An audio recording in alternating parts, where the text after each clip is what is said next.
আজকে পালং শাক দিয়ে মুগের ডাল আর অনেক রকমের সবজি দিয়ে দারুণ একটা রেসিপি শেয়ার করব তোমাদের সঙ্গে। চলো তাহলে টাটকা টাটকা পালং শাকগুলো তুলে নিই। দেখো কত সুন্দর পালং শাক হয়েছে, এই যে দেখতে পাচ্ছ, একদম টাটকা। এই যে দেখো, আমি বড় বড় দেখে দেখে কিছু পালং শাক তুলে নেব। এই যে দেখো কত সুন্দর হয়েছে পালং শাকগুলো, এরকম বড় বড় সাইজের দেখে দেখে কিছু পালং শাক তুলে নেব। এই যে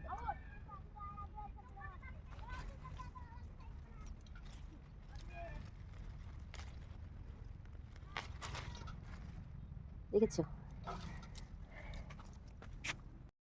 তো পালং শাক তুলেছি দেখেছো, ধুয়েও কেটে নিয়েছি।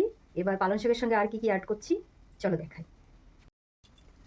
দেখো প্রথমে দেখাই মুগের ডাল, তারপরে এখানে কিছু সবজি কাটা আছে, ফুলকপি, ওলকপি, আলু, আর এখানে আছে মটরশুঁটি, এই যে, আর কিছুটা ধনেপাতা। এই সব কিছু মিশিয়ে আর পালং শাক দিয়ে চলো দারুণ একটা সবজি বানাই। এবার দেখো একটা কড়াই বসিয়ে দিয়েছি আর মুগের ডালটা দিয়ে দিচ্ছি। শুকনো খোলায় আমি মুগের ডালটা ভেজে নেবো। এই যে ডালটা যখন ভাজা ভাজা হয়ে যাবে তখন ডালটাকে ধুয়ে জল দিয়ে সিদ্ধ বসাবো। তো ডালটা কিন্তু ভালো করে সিদ্ধ হয়ে গেছে। এবার যেটা করব, কড়াই বসিয়ে দিয়েছি, কিছুটা সর্ষের তেল দিয়ে দিয়েছি। এবার দেখো দিয়ে দেবো জিরা, তারপর দেবো কিছুটা শুকনো লঙ্কা। একটু পুড়ে পুড়ে গেলে একটু লাল লাল হয়ে গেলে তারপর সবজিগুলো দিয়ে দেবো। দেখো জিরেগুলো কিন্তু লাল লাল হয়ে গেছে, জিরে লঙ্কা। এবার এই যে সব কেটে রাখা সবজিগুলো,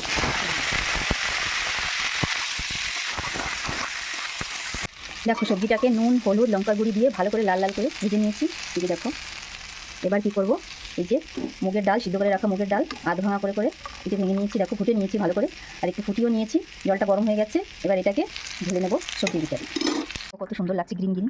এবার কি করবো, এই যে পালং শাকটা দিয়ে দেবো। দেখো ডাল দিয়ে দিয়েছি সবজির ভিতরে, এবার শাকগুলো দিয়ে দেবো। ডালে জল অল্প করে দিয়েছি, কেন কি এই শাক থেকে জল বেরোবে তার জন্য। আর আমি কিন্তু ঢাকবো না, এরকম খোলাই রান্না করবো। ঢেকে দিলে কিন্তু এই যে পালং শাকের কালারটা চেঞ্জ হয়ে যাবে, তার জন্য আমি ঢাকবো না। দেখো কত সুন্দর কালার দেখা যাচ্ছে। চলো এবার মটরশুঁটিটাকে দিয়ে দিই। ওয়াও, দিয়ে একটু ভালো করে মিশিয়ে নেবো। দেখো জল বেরোনো শুরু হয়ে গেছে পালং শাক থেকে। এই যে দেখতে কত সুন্দর লাগছে না সবজিটা, খেতেও কিন্তু দারুণ হবে। চলো রান্না করে নিই। সবজিটা কিন্তু আমার হয়ে এসছে। এবার কি করব, দিয়ে দেবো কিছুটা চিনি, একটু মিষ্টি মিষ্টি হবে, ভালো লাগবে খেতে। কিছুটা চিনি দিয়ে দিলাম। তারপর দেবো ভেজে রাখা জিরের গুঁড়ো। এবার দিয়ে দেবো কিছুটা ধনেপাতা। এবার আরেকটু মিশিয়ে নেব। কত সুন্দর কালার এসছে দেখো, পালং শাকের কালারটা কিন্তু যেমন তেমনই আছে, একটুও চেঞ্জ হয়নি। এবার আর কিছুক্ষণ রেখে তারপর নামিয়ে নেব। দেখো সবজিটা হয়ে গেছে রান্না, এই যে আমি ঢেলে নিচ্ছি।